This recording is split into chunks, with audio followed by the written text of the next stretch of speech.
Amun.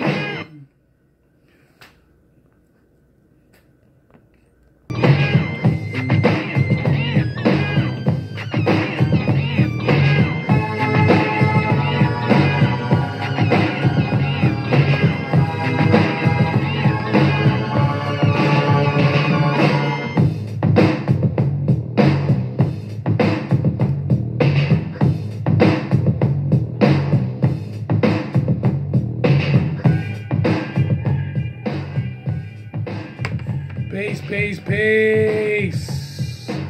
This is part 2 of Brainwashed by Tom Breuer. That's the author of the book, Brainwashed by Tom Breuer. Okay? That's what school is about. Try to understand why we brainwashed. Some of us want to go, well, slavery did it to us. And then you stop there. You stop at a brick wall because you believe, oh, just the white folks here in America did it. Oh, but you don't talk about no Arabs that had slaves for over 600 years. Excuse me, stop the boat. They still doing it to this day. They still doing it. In Libya, look this up. Write it down like I told you. In Libya, slaves. YouTube it. Google, however you got to get this information. Slaves are still being pumped. Huh? Iraq, Iran, and all these places. That ain't no goddamn talking about that. That's not dealing with the Arabs. That's all African land. They just happen to conquer it. But these are other melanin people which stay mixed. You know these Arabs is mixed. Come on now. If you don't, research. I'm SHU AMUN RA. This is part 2. Brainwash. Why we act like this? Why we looking at each other of disgust? You know you do it. You do it in the church. You do it at the job. You're walking down the street. Somebody say good morning. You looking at him like, what this nigga looking at? Huh? You're holding your own purse because you think the nigga's gonna rob you. Huh? And you know what? You better be paying attention. It's a damn shame, but it's reality. How can we escape from that? Some people call it the Willie Lynch curse. That's because they're narrating it just in one format. Remember I told you about that wall? We just brick. Like we only believe white people had did this to us. No, we gotta go to a source. So let's go to the clip. Get your pencils and papers. Or we going in deep. And listen here. From time to time, you're gonna hear me use foul language. So don't get all upset. I know psychologically your mind is damaged to a certain point. But you got to develop yourself. You got to read. You got to do research. And when you do this, your mind and your lower self is going to start to rise. You will be able to handle things and be able to control things in a better manner. Trust me, I was just like you. Many years ago, I was just like you. But I had to re-educate myself. But let's get to the clip. We gonna get to this deep. The Ghanaians tell the funniest story about the relationship between Africans and African Americans. 1957, Kwame Nkrumah became the first president of Ghana. He'd been educated in the United States. He loved black Americans. He invited all black Americans to come back to Ghana, think of Ghana as their home. All these black Americans arrived in Accra about 1960. When they got here, they came to this beach. And right out there at that reef, they gather at midnight, and they would say these magic ritualistic words from the Ashanti rituals. And then they would take their passports and fling them as far out beyond that barrier as they could. Smack their hands, say they had gotten rid of American racism and they were home on the mother continent. 6 weeks later, the Ghanaians that lived just around this beach noticed under this full moon all these shadows out on the beach. So they didn't know what was going on. They thought maybe they were being invaded by another country. So they got their torches and they came down to the beach. They looked around and what they found was those same black Americans out beyond that barrier searching for those passports.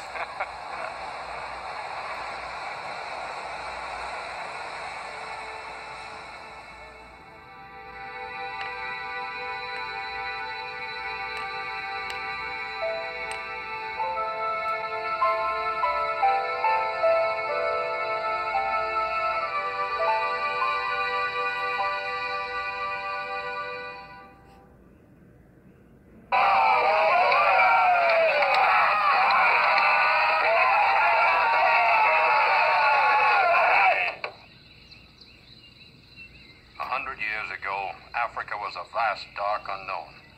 Only a few explorers and missionaries, the ivory hunters, and the infamous slave raiders risked their lives on its blood-soaked trails. Gleaming tusks were the prize, and sweating slaves, sold by their own kings and chiefs in the ceaseless tribal wars, or seized by slavers. The lion and the leopard hunted savagely among the huge herds of game, and man, lacking the will to understand other men, became like the beasts, and their way of life was his.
Tusks were the prize, and sweating slaves, sold by their own kings and chiefs in the ceaseless tribal wars, or seized by slavers.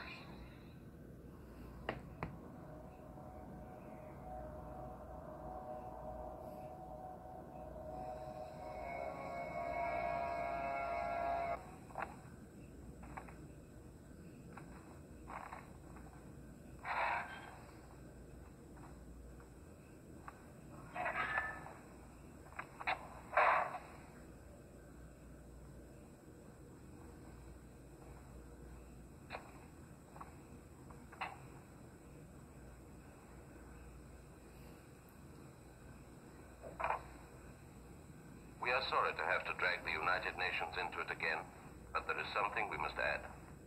We have the evidence of this British officer, Lieutenant Marlon Steele of the 37th Military Police District of Maridi. On the morning of May the 6th, 1963, 5 Kivu slave traders were arrested. They are guilty of having used these instruments of torture on 15 Bakudo children, so as to reduce them to such a pitiful physical condition as to arouse the generosity of the passers-by.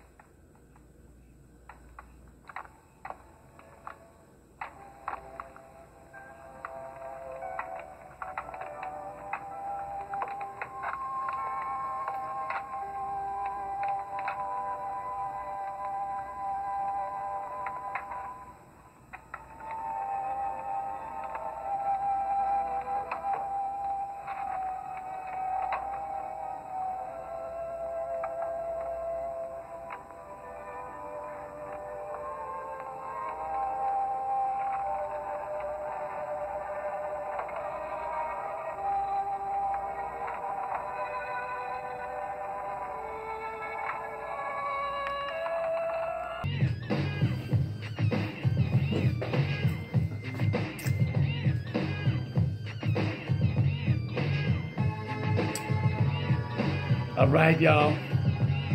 I'm a little quiet because sometimes when I look at these videos, these documentaries, it is disturbing.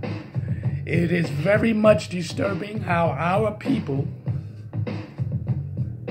or descendant or neighbors or community have done this, and we don't want to acknowledge this. Now, see, the reason why I show you these things, because if you know the damage that our people done first to each other, because a lot of times where we overlook the fact that tribes fought their wars. The spoils of war is the people, the women, the finances. These are the spoils of war. And the problem is, a lot of us don't want to acknowledge that because it hurts. It hurts. And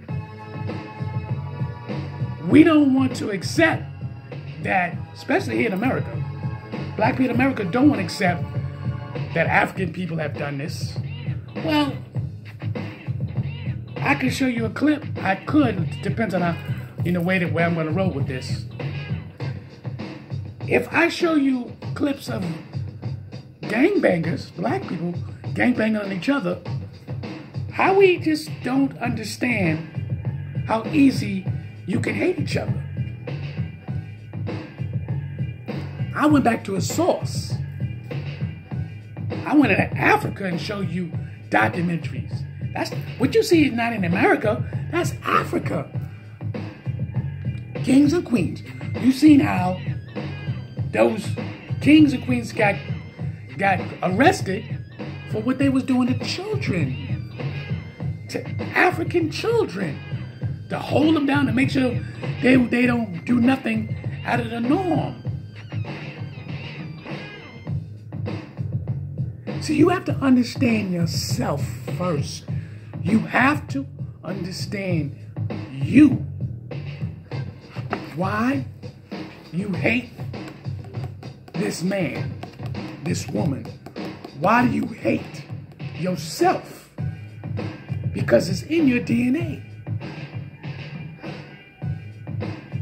It's in your DNA. And it traveled from Africa across the Atlantic Ocean, here into America,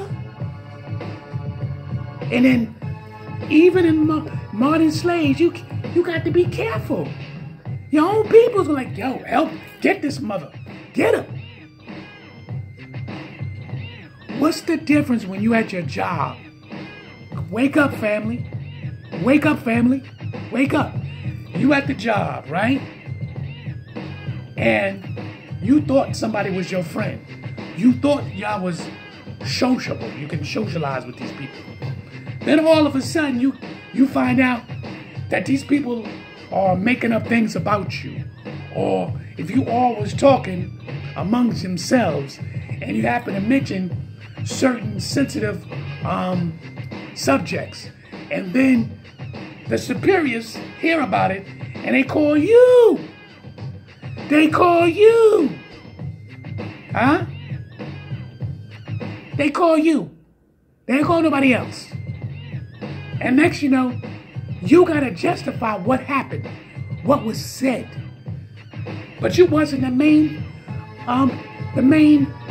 person who said certain things that was sensitive.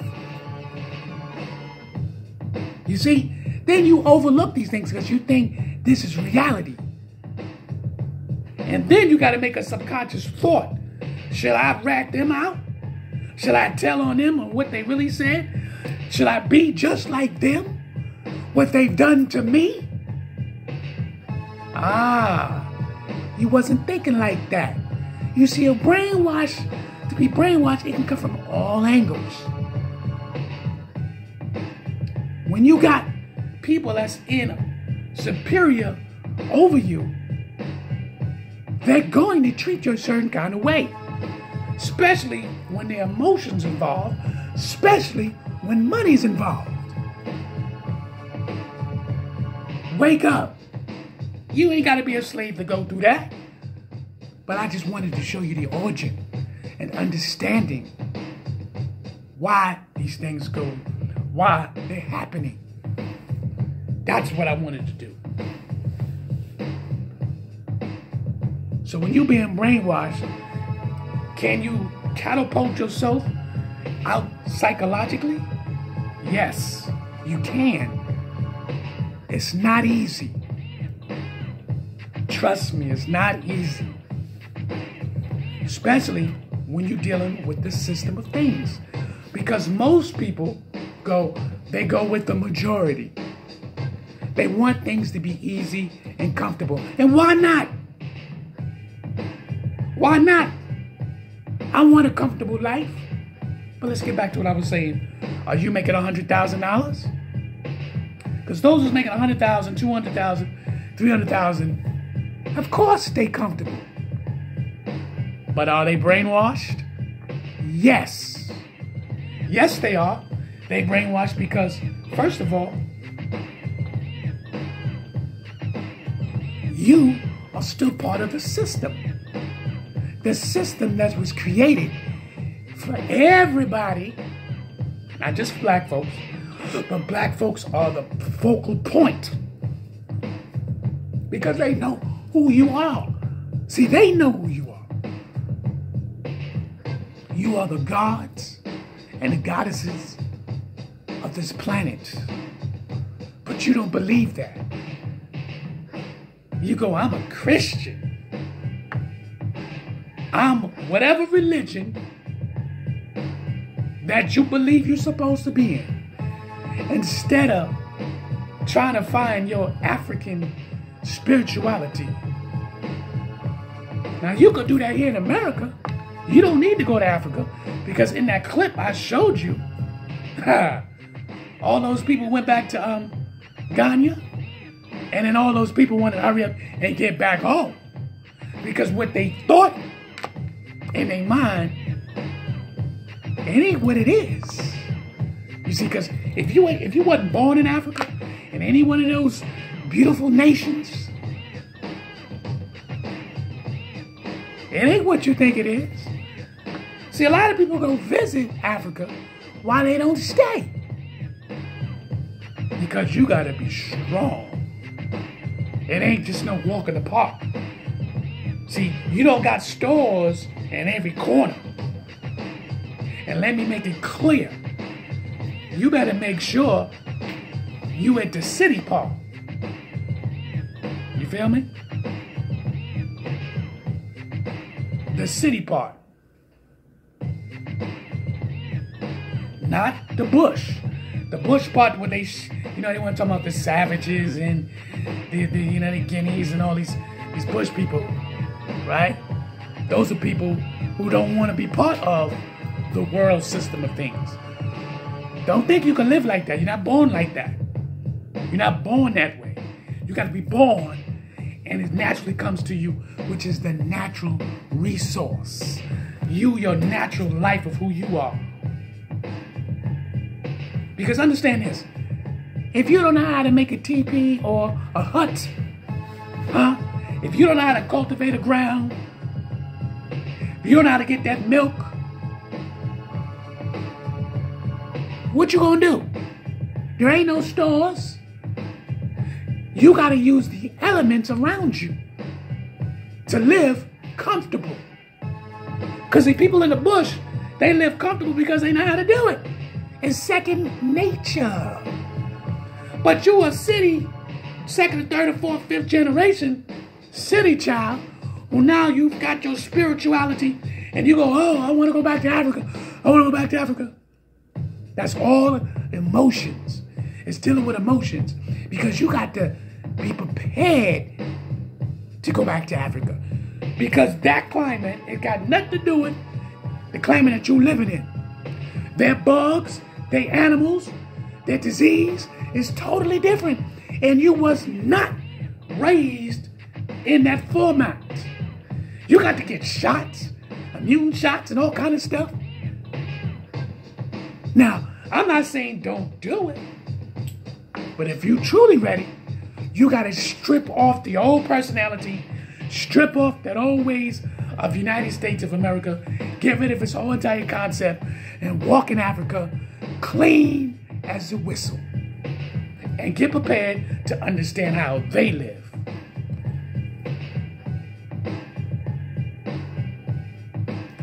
Let's get into one more clip. And then I want to show you clips about how the behavior in church. Because that's going to be in part 3.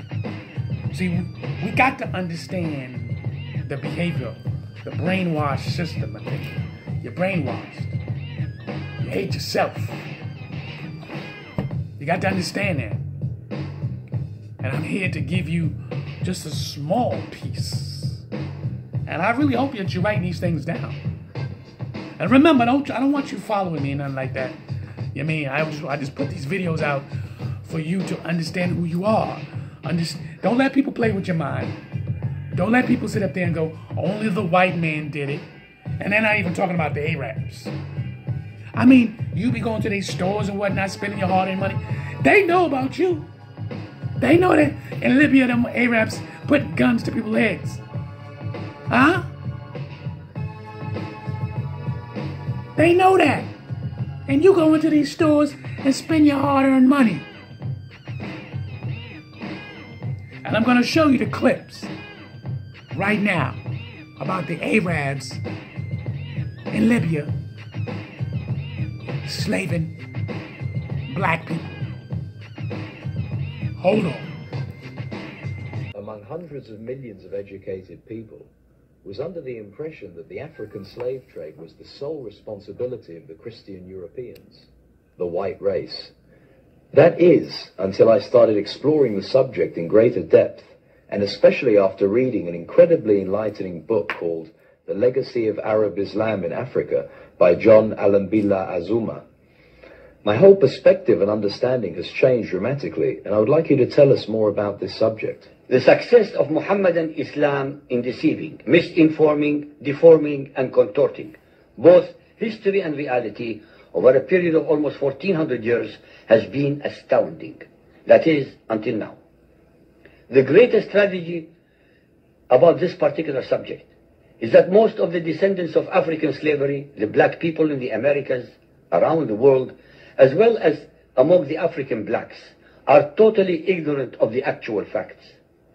Before we lose the concentration of our listeners, I would like to make the following statement and then prove it.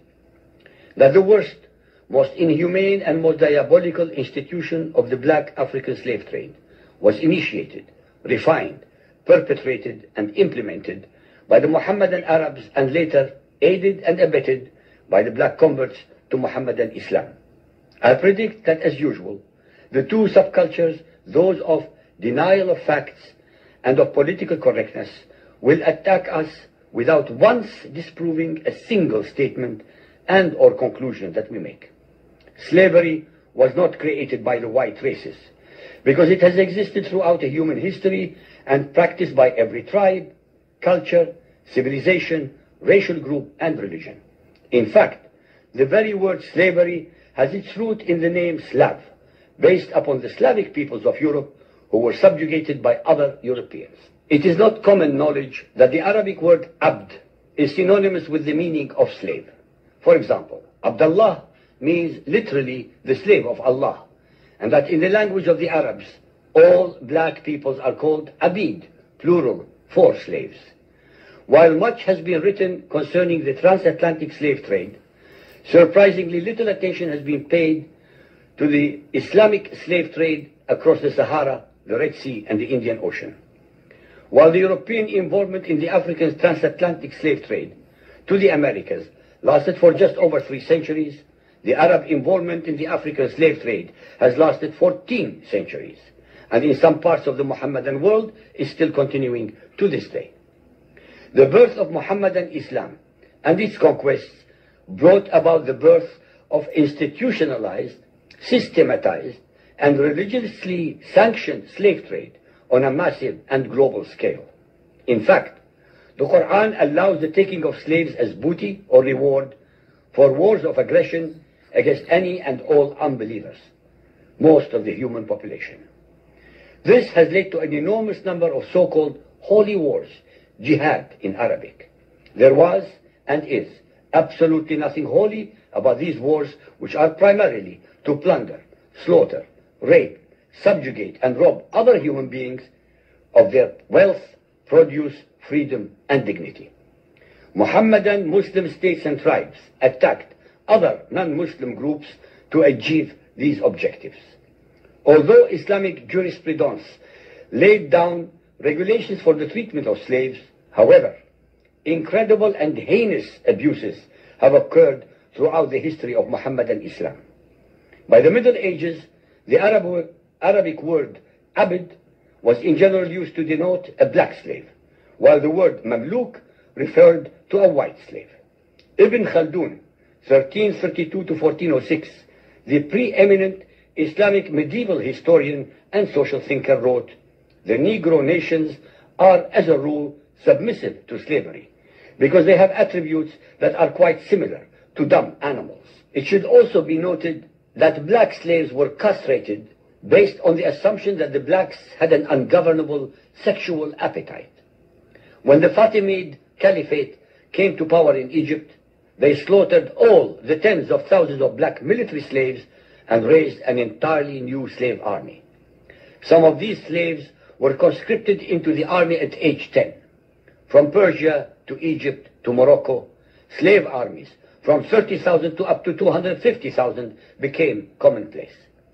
The Islamic slave trade took place across the Sahara Desert, from the coast of the Red Sea, and from East Africa across the Indian Ocean. The Trans-Sahara trade was conducted along 6 major slave routes. Just in the 19th century, for which we have more accurate records, 1.2 million slaves were brought across the Sahara into the Middle East, as well as a further 450. Now you heard that from the horse's mouth. You heard it from the horse's mouth. So I'm not just spitting out information on top of my head. I'm telling you, when you do your research, you're gonna find things you're not gonna like. And that's why a lot of people don't want to do their research. Because the farther you dig into that dirt, you're gonna find things that you don't like. And you think your Arabs here in America is your friends. You think, huh? Nah. They were worse. You heard it from the horse's mouth. They were worse than the white folks. And you gonna spend your money all up in there. Black people, to them, you supposed to be submissive, because Allah told them that. Allah. And even in your Christian Bible, the Christian Bible tells you, oh, slaves has to be submissive to their master. You notice how all this, let's put it together, put it in the box. You got Muslims and you got Christians, and all black people are supposed to be slaves. Ain't this something? Think about it. Think. I don't socialize with none of them. I don't go to their stores. I don't do nothing. Because you brainwashed. They go in your stores. Let me tell you something now. When we were younger, we didn't know nothing about them. They used to come in our neighborhoods, open up shops. Before they were bodegas, the Arabs used to open up their shops. Literally. Open up shops in the black neighborhood. Because in their mind, we don't think we like animals. You heard it from the horse's mouth. We can't think. We don't have the capability to think. We got to rise above this. See, the book Brainwashed is basically talking about the black inferiority. This is the book basically is about. It's about the mythical black inferiority. But you got to come out of this. Everybody follows suit. I was telling you before. Everybody follows suit. We're going to get a little deeper. But now we're going to discuss about here what happened in America while black people still brainwashed. I'm SHU AMUN RA. I hope you wrote these things down so you could study. See you in 3.